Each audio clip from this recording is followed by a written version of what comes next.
मर्जी से न शादी भइल मर्जी रहे घर के।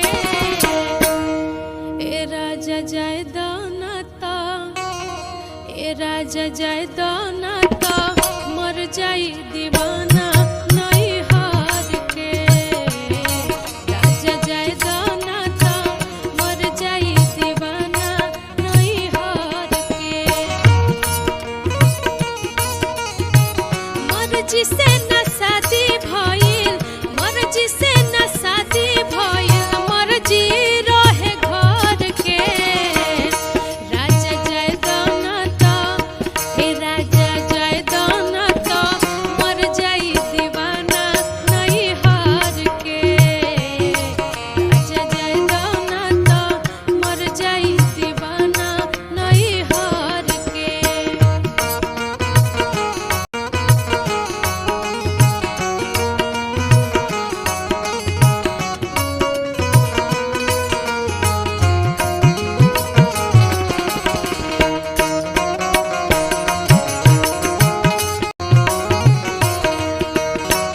हमरो त मिलल बाटे मन ओकर मन से, हमरा के जानो ताटे उ त बचपन से। रखनी मर्यादा हम त, रखनी मर्यादा हम त, रखनी मर्यादा हम त बाबूजी के डर से।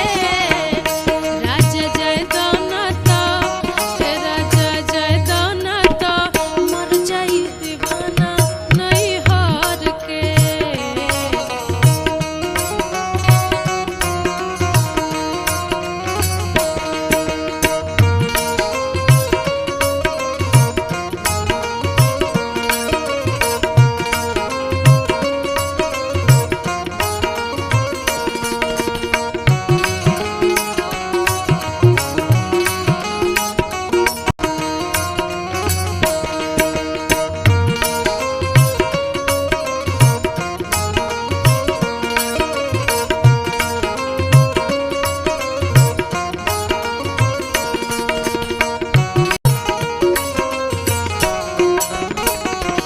भल कंगना बाटे तोहरा नाम के कलाई में, ओ करे के तोहफा हमके दे द मुँह देखाई में। कैसन ओकर हालत बाटे, कैसन ओकर हालत बाटे, कैसन ओकर हालत बाटे, देखती मन भर के। राजा जाय दानता, हे राजा जाय दानता, मर जाई दीवाना नहीं हार के।